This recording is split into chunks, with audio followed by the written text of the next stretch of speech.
프롤로그. 말이 아닌 몸으로 쓴 전 세계를 울린 한 편의 침묵. 2024년 세계 문학의 가장 권위 있는 상인 노벨문학상이 한국의 작가 한강에게 돌아갔습니다. 그녀의 문학은 조용하지만 깊고 미세하지만 강했습니다.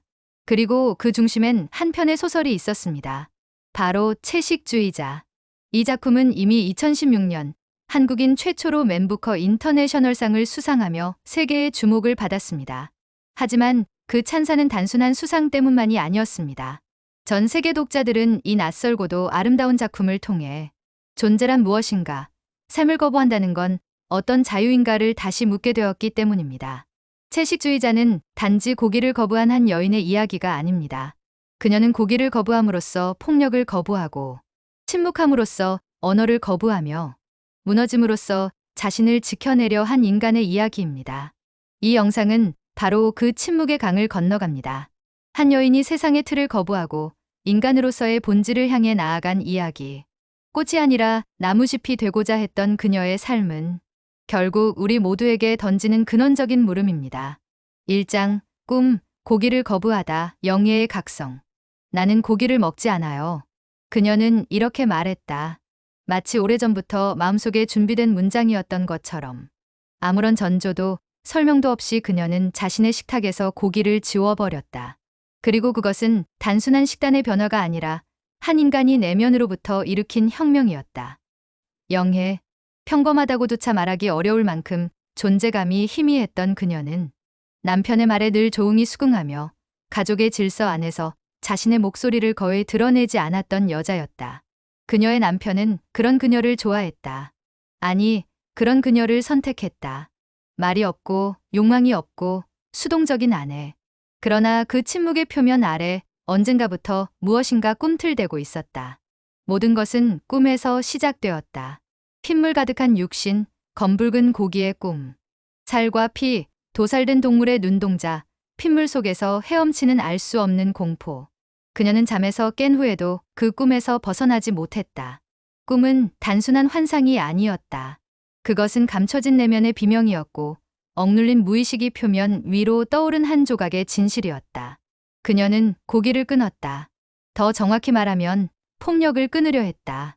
육식은 단순히 식습관이 아니라 세상과 자신을 둘러싼 구조 전체를 상징했다.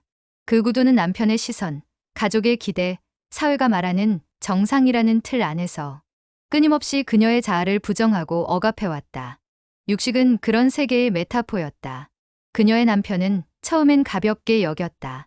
이런 변덕은 곧 지나가겠지. 그러나 시간이 지나도 그녀는 단 하나의 고기도 입에 대지 않았다. 냉장고 안의 갈비는 그대로 썩어갔고 그의 짜증은 점점 증오로 바뀌어 갔다. 그는 그녀를 이해하려 하지 않았다. 그녀가 왜 그런 결정을 했는지, 왜 밤마다 두려움에 떠는지, 그녀의 꿈이 무엇을 말하려 하는지. 그는 그저 자신의 불편함만을 느꼈고 그녀의 선택이 자신을 당혹스럽게 만든다는 사실에 분노했다. 한 인간의 내면이 뒤집히는 순간을 가장 가까운 사람은 오히려 가장 멀리서 바라보고 있었다. 그녀의 채식은 점점 강박에 가까워졌다. 육식뿐 아니라 모든 동물성 식품을 거부하고 살아있는 존재를 섭취하는 것 자체에 대해 극도의 불편함을 느끼게 된다. 이것은 신념의 문제를 넘어서 그녀의 존재 방식 자체의 변화였다. 몸을 통제하고 입을 닫고 꿈을 기억하며 살아가는 방식. 그녀는 더 이상 인간이라는 테두리 안에 머물고 있지 않았다. 아니, 인간이라는 이름으로 포장된 폭력에서 벗어나려 했다고 해야 옳을지도 모른다. 남편은 결국 그녀를 병원으로 데려간다. 당신은 병든 거야. 그는 그렇게 단언한다. 하지만 과연 병든 것은 누구였을까? 자신의 기준에서 벗어난 것을 이상으로 규정하고 공감 없는 정상의 세계에만 안주하며 한 사람의 내면에 일어난 거대한 파장을 그저 비정상이라는 단어로 깎아내리는 태도야말로 진짜 병든 시선은 아니었을까? 채식주의자는 이 첫 장에서 고기를 먹지 않는다는 선언이 얼마나 깊은 의미를 내포할 수 있는지를 보여준다. 그녀는 단순히 채식을 한 것이 아니다. 그녀는 말로 표현할 수 없는 내면의 불협화음을 신체의 감각을 통해 드러내기 시작한 것이다. 삶의 무게에 짓눌려 침묵하던 영예는 꿈이라는 문을 열어 자신의 욕망을 다시 들여다본다. 그리고 그 욕망은 단순한 식욕의 거부가 아닌 존재 그 자체에 대한 재정이었다. 그녀는 고기를 먹지 않음으로써 자신의 몸을 지키려 했고 자신의 언어를 다시 찾으려 했으며 마침내 자신의 존재를 세상에 각인하려 했다. 그러나 그 시도는 주변 사람들에게, 가족에게, 사회에게 이해받지 못할 비정상, 나아가 광기로 낙인 찍힌다. 그녀는 이해받지 못할 선택을 통해 더 인간다운 존재가 되고자 했지만 세상은 그녀를 더 이상 인간으로 보려 하지 않았다. 이제 우리는 묻지 않을 수 없다. 진짜 병든 것은 누구인가? 꿈을 통해 자신의 육체와 마음을 깨우려 한 그녀인가? 아니면 그 꿈을 무시하고 정상이라는 이름으로 모든 것을 덮으려 한 우리 모두인가? 2장. 식물로 피어나는 육체 형부의 집착. 꽃이 피었다. 아니, 그는 그렇게 믿었다. 자신의 처제, 말없이 마르고 비워져가는 그 몸 위에 꽃이 피어났다. 연약한 팔과 허벅지, 창백한 가슴 위에 붓을 들이댔을 때 그는 마치 한 송이 연분홍 꽃봉오리를 만지는 듯한 착각에 빠졌다. 이 장의 화자는 영예의 형부, 예술가이자 영상작업자, 그리고 한때의 예술적 열망을 이미 꺼트린 채 무기력한 일상을 살아가는 중년의 남자입니다. 그는 어느 날 우연히 보게 된 영예의 등 위에 몽롱한 평면, 그 무표정한 육체에 갑작스러운 열망을 품습니다. 그것은 욕정이자 동시에 예술적 영감이었습니다. 그녀는 말하지 않았습니다. 그러나 말하지 않음이야말로 가장 많은 것을 말하는 시간이었습니다. 그녀는 자신을 꽃으로 장식하라는 부탁을 하지 않았고 그를 유혹한 적도 없습니다. 그저 조용히 앉아 있었고 마치 아무 일도 없다는 듯한 얼굴로 붓끝이 살을 스칠 때에도 미동조차 없었습니다. 그 무표정함이 오히려 그 남자를 더욱 끌어당깁니다. 이건 예술이야. 그는 그렇게 스스로를 설득합니다. 하지만 우리는 묻지 않을 수 없습니다. 예술은 누군가의 침묵을 침범해도 되는 것인가? 이 장면은 많은 독자들에게 혼란을 안깁니다. 형부는 그녀를 꽃으로 승화시키고 싶었다고 말합니다. 하지만 실상은 그녀의 침묵을 이용한 자기 욕망의 투사였지요. 그의 카메라는 그녀를 기록한다고 말하지만 사실은 포획하고 있습니다. 그의 붓은 그녀를 아름답게 만든다고 말하지만 사실은 지우고 있습니다. 그녀의 존재는 그에게 있어 창작의 재료일 뿐이었습니다. 이 장에서 꽃은 단순한 아름다움의 상징이 아닙니다. 피고 지는 욕망, 그리고 그 욕망에 타자화된 대상이 되어버린 인간의 몸. 그녀는 꽃이 아니라 그저 누군가가 꽃이라 부르고 싶은 한 조각의 육체였던 것입니다. 영상 작업이 진행될수록 그는 점점 도취됩니다. 그는 자신이 아름다움을 창조하고 있다고 믿고 영예와의 육체적 결합이 예술의 완성이라 생각합니다. 그러나 그것은 예술이 아니었습니다. 그것은 무언의 강요였고 이해라는 이름의 침입이었습니다. 그녀는 저항하지 않았습니다. 그렇다고 동의한 것도 아니었습니다. 그녀의 침묵은 허락이 아니라 이미 모든 것을 포기한 자의 무중력 상태였습니다. 그녀는 무너지고 있었고 그의 붓은 그 무너짐 위에 색을 입혔을 뿐이었습니다.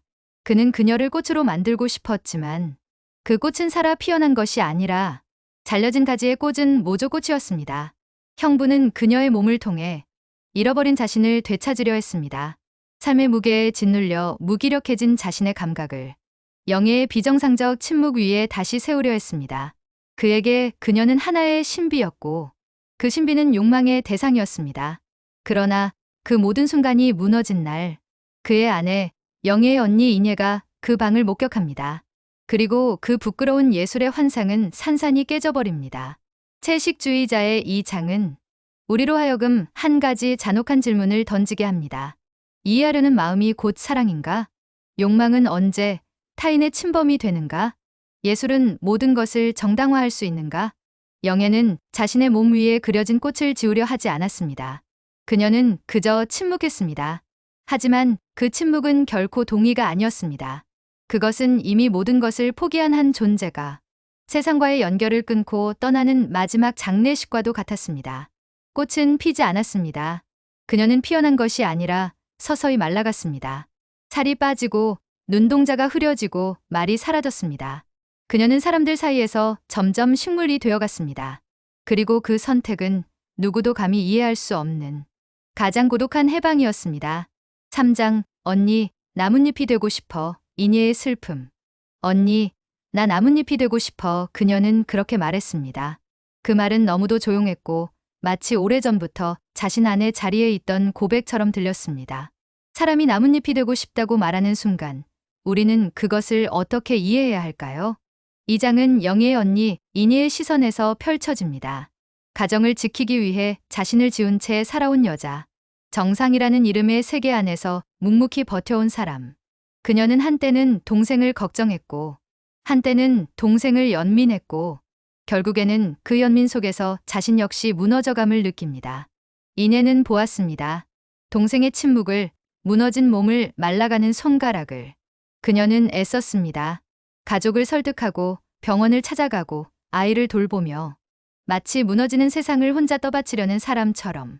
하지만 그 모든 노력에도 불구하고 영애는 점점 더 멀어져만 갔습니다. 마치 식물이 광합성을 위해 천천히 방향을 틀듯 말없이 자신만의 세계로 기울어졌습니다.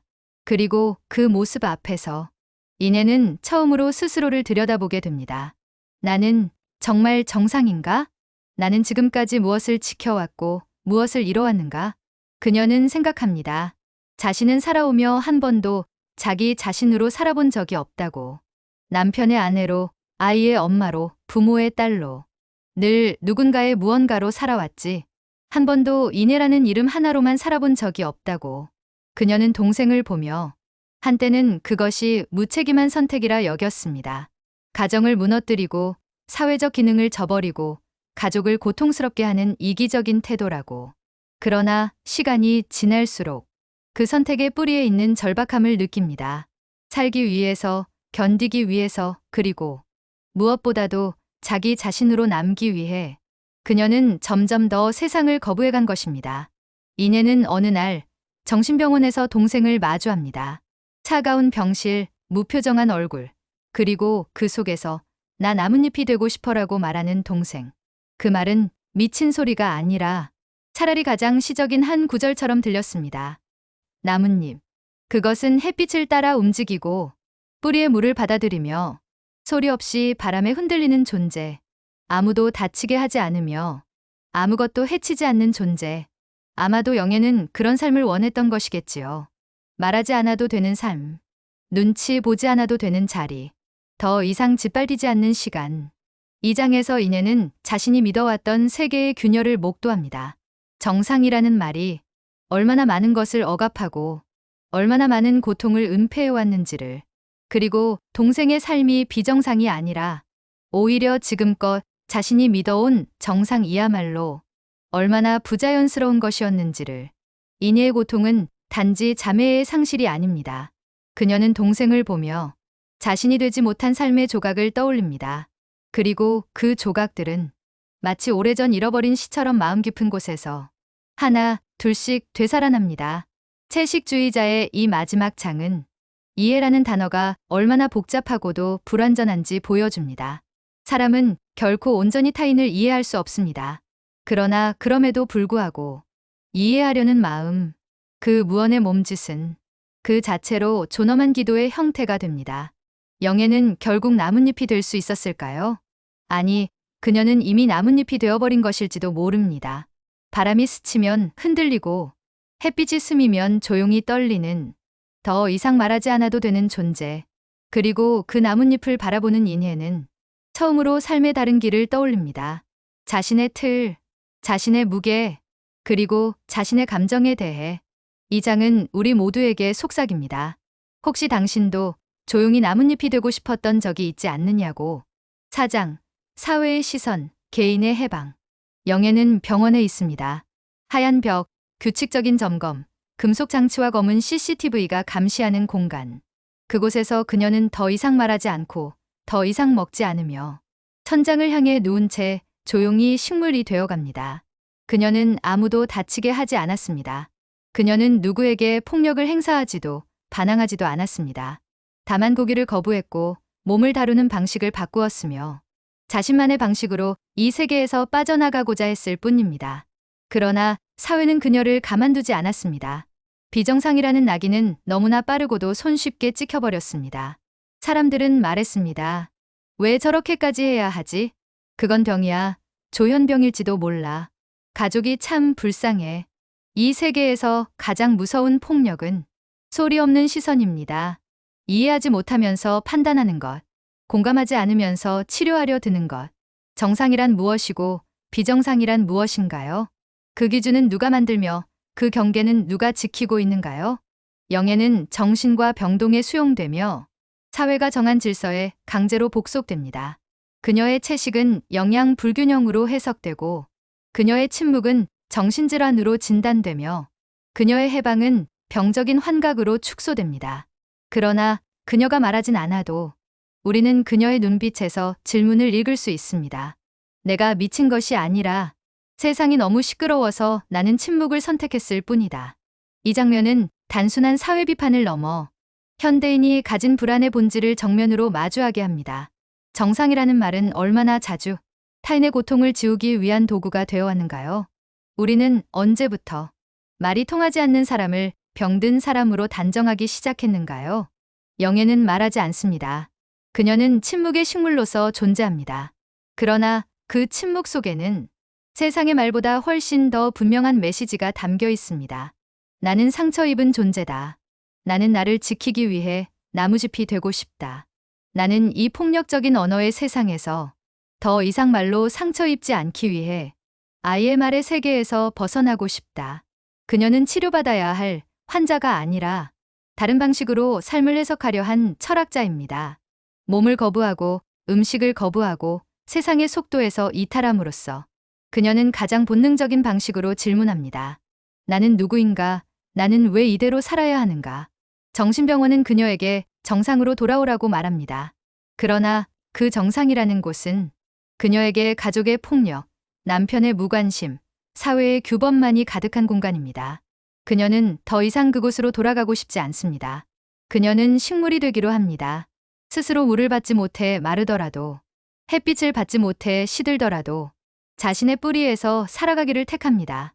채식주의자는 이 장을 통해 침묵이 말보다 깊을 수 있다는 것을, 비정상이 오히려 본질에 더 가까울 수 있다는 것을, 그리고 진정한 해방은 세상의 틀을 깨뜨릴 때 찾아온다는 것을 보여줍니다. 그녀는 떠나지 않았습니다. 다만 도착했습니다. 더 이상 언어가 필요 없는 곳, 더 이상 판단받지 않는 곳, 더 이상 무엇이 되어야 한다는 강요가 없는 그 단 하나의 자리. 식물처럼 살아가고자 한 그녀는 인간이라는 이름으로 살아가는 우리가 잊고 있던 어떤 진실을 조용히 우리 앞에 내밀고 있습니다. 5장.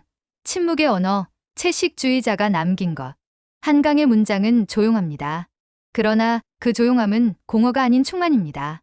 채식주의자는 말보다 몸이 먼저 말하고 대사가 아닌 숨결과 침묵이 이야기를 끌고 갑니다. 영예는 줄곧 침묵합니다. 무엇이 고통스러운지, 왜 거부하는지, 왜 나무짚이 되고 싶은지를 직접 설명하지 않습니다. 그러나 그녀의 몸이 말합니다.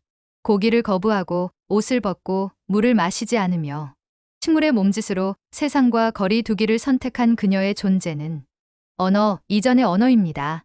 채식주의자는 세계의 시점 남편, 형부, 언니로 구성되어 있습니다. 영예의 입에서 직접적으로 서술되는 장은 없습니다. 그녀는 이야기의 주인공이지만 그녀의 목소리는 독자에게 직접 닿지 않습니다. 그녀의 말은 늘 타인의 시선을 통해 전달되고 그 시선은 때로는 무지하고 때로는 이기적이며 때로는 애틋합니다. 결국 독자는 말하지 않는 자의 진실에 다가가기 위해 말하는 자들의 왜곡된 거울을 거쳐야만 합니다. 그 점에서 채식주의자는 한편의 거대한 은유입니다. 침묵하는 존재는 누구입니까? 그리고 말 많은 세계는 언제부터 그 침묵을 불편해하기 시작했습니까? 이 작품은 인간의 몸을 강하게 드러냅니다. 여성의 몸, 욕망의 대상이 되는 몸, 통제되는 몸, 결국엔 사라지고자 하는 몸. 영예는 자신의 몸을 지우려 합니다. 그러나 그것은 죽음을 향한 도피가 아니라 폭력과 욕망의 대상이 되는 신체적 인간성으로부터의 해방입니다. 그녀는 말하지 않음으로써 모든 해석의 가능성을 열어둡니다. 그 침묵은 독자의 해석을 자극하고 세상의 수많은 잣대를 흔들어 놓습니다. 그리고 그 속에서 우리는 문득 깨닫게 됩니다. 이야기란 말하는 사람보다 말하지 않는 사람을 통해 더 깊이 들린다는 것을. 영예는 끝내 말하지 않았고 그 침묵은 채식주의자 전체를 덮는 거대한 울림으로 남았습니다. 그녀의 삶은 실패였을까요? 아니면 다른 방식의 완성이었을까요? 한강의 문체는 시적입니다. 간결하고 생략이 많으며 비유로 가득 차 있습니다. 그러나 그 시적인 문장들은 단지 장식이 아닙니다. 고통을 덜어내기 위한 미학이고 진실을 직접 말하지 않고도 독자에게 전하는 가장 정직한 방식입니다. 채식주의자는 질문을 남깁니다. 우리는 왜 말하지 않는 사람을 불편해하는가? 왜 우리는 고요한 저항을 정신질환으로 분류하는가? 그리고 침묵은 정말 병인가? 아니면 가장 절박한 외침인가? 이 책은 채식에 관한 이야기가 아닙니다. 그보다는 비폭력적인 존재 방식, 자신을 보존하기 위한 침묵의 실천, 그리고 말없이 저항하는 인간성에 대한 깊은 성찰입니다. 한강은 영예를 통해 말합니다. 존재는 소리 없이 사라질 수 있다. 그러나 그 침묵은 세상에서 가장 큰 말일 수도 있다. 6장, 영예 이후의 세계, 우리에게 남은 질문. 채식주의자는 끝났지만 그녀의 침묵은 아직 우리 곁에 남아 있습니다. 그 침묵은 한 권의 책을 넘어 삶의 방식에 대한 도전이었고 세상을 향한 조용한 반문이었습니다. 우리는 이 이야기를 덮으며 문득 생각하게 됩니다. 나는 나로 살고 있는가? 나는 스스로 선택한 삶을 살고 있는가? 아니면 타인이 기대하는 모습대로 살아가고 있는가? 영예의 침묵은 답이 아닙니다. 오히려 질문입니다. 그녀는 우리에게 강요하지 않았고 그녀의 해방을 강연하지도 않았습니다. 다만 자신의 방식대로 살아내려 했고 그 방식은 기존 질서로부터 너무나 벗어나 있었기에 결국 광기로 낙인 찍혔습니다. 그러나 여러분, 그 광기는 어쩌면 가장 맑은 의식이었는지도 모릅니다. 영예는 나뭇잎이 되고 싶다고 말했습니다. 그 말은 단순한 은유가 아니라 세상과의 관계를 재정의하겠다는 선언이었습니다. 폭력의 세계에서 벗어나고자 하는 절박한 시도, 존재가 존재답게 남기 위한 마지막 선택, 그리고 그 선택은 어쩌면 우리 모두의 내면 어딘가에도 조용히 숨쉬고 있는 또 다른 나의 이야기이기도 합니다. 채식주의자는 우리에게 말합니다. 정상처럼 보이는 삶이 항상 옳은 것은 아니며 이해되지 않는 침묵 속에도 진실이 있다는 것을, 그리고 때로는 사라지는 방식으로만 지켜낼 수 있는 존재도 있다는 것을. 지금까지 여러분의 친구 쿨라이프TV였습니다. 여러분이 클릭하는 구독과 좋아요, 알림 설정은 더 좋은 콘텐츠 제작에 큰 격려가 됩니다. 고맙습니다.